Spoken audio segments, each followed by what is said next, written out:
So how do you dimension surface finish, surface texture on your drawing? Let's look at that now. Here is the official symbol from the ASME standard, and the basic symbol is a check mark. You can see that check mark here. It forms a 60-degree angle, so this short leg is 60 degrees above the horizontal, and those two legs are 60 degrees apart, and this long leg is 60 degrees from the horizontal angle. So 60-degree check mark. And they are saying whatever height your lettering is, and we know that your lettering is 1/8 of an inch high, don't we? Whatever height your lettering is, make the long leg of the check mark 3 times that high. So your check mark will be 3/8 of an inch high from the surface up to that tip. Then over here on the short leg of the check mark, that'll be 1.5 times the height of your text. So if your text is 1/8 of an inch high, this short leg will be 3/16 of an inch high. 3/16, 3/8, 60-degree angle. That is your basic symbol. You will see drawings out there that just have check marks on them. That's not good because it's not measurable. That's like saying grind smooth. Yeah, what is that? That's an opinion. So you always have to have the number on there. Here is 63 microinches, for example. These were the symbols that were used on really old drawings. You probably won't see those anymore. They're really old. This is the new symbol since many decades ago. You can add other doodads to your symbol. We don't need to do that on the drawing that we're making.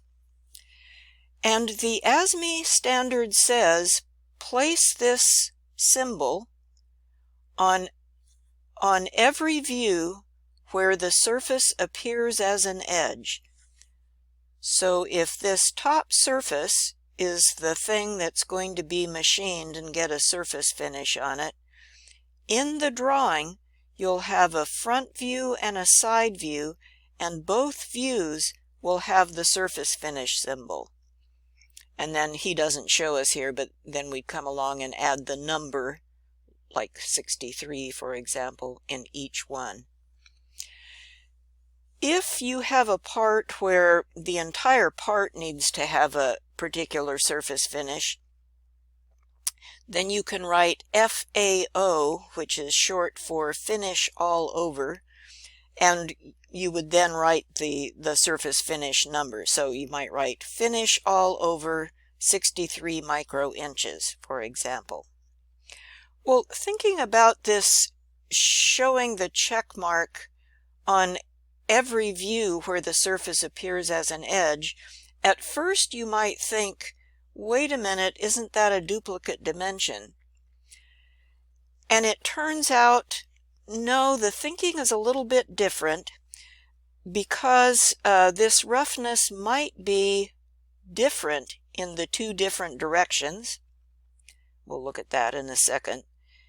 And remember the dimensioning rule that says you dimension a feature in the view where it appears true size and shape.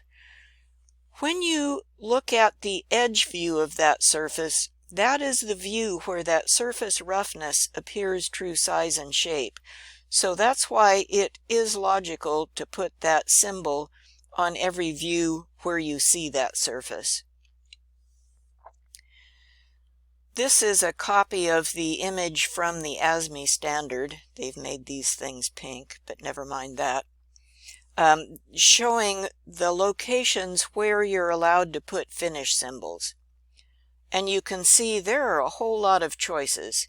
You can put the symbol directly on the surface. You can make an extension line off the surface and put the symbol on the extension line. You can make an extension line off the surface and draw a leader to the extension line and put the symbol on that. You can even, oh horror, run an extension line from a hidden line, and you can put this finish on the extension line that's to a hidden line, which normally we would not do. You can attach the symbol to a diameter callout. Notice that the symbol can be rotated 90 degrees. And then here they are saying you can put a note. Now there are other features of a surface that you can indicate, and we are not going to do them in our drawing. We're going to keep it simple. But in some parts you might want to think about not only the roughness, which is these smaller marks, but you might want to think about something like waviness. And waviness happens from something like a tool vibrating.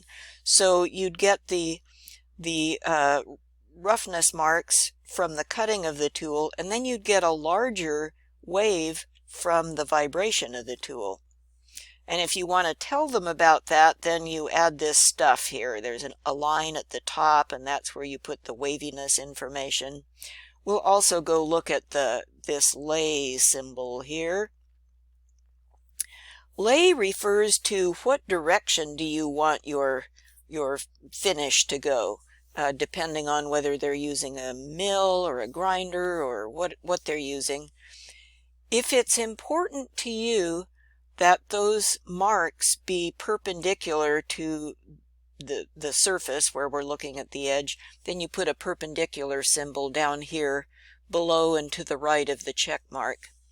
If you want the marks to go parallel, then you make that parallel symbol. If you want circular finish marks, then you put a C for circle, and so on and so forth. Sometimes it matters, usually it doesn't. Here's a chart with some of those.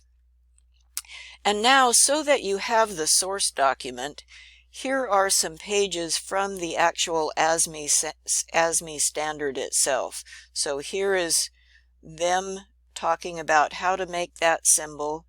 Here is them explaining what some of these added on variations are. Here is their picture showing where we're allowed to put those symbols and some words talking about it. You can also put like a multi-level symbol here. And of course we would never write a manufacturing method. We know that from our dimensioning rules.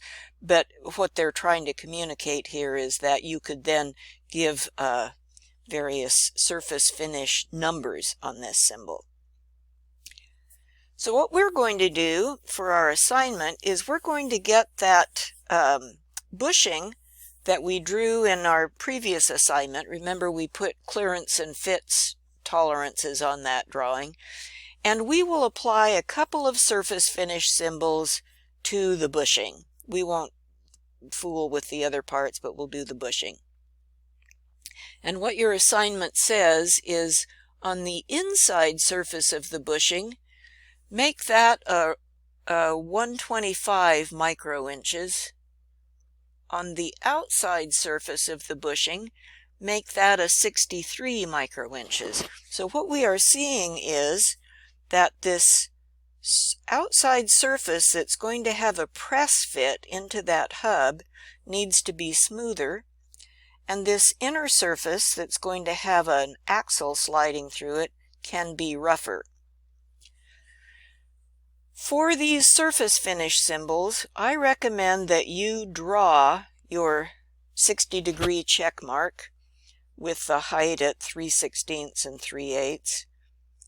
Yeah, there is a symbol available somewhere in AutoCAD, but I predict you won't like it.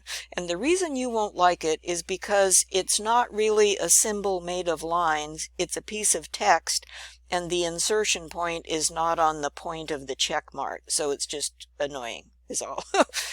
So just make yourself a check mark, and if you want to, you could even save it as a block and save it in your own computer files so that you don't have to draw it again. So there you go, surface finish.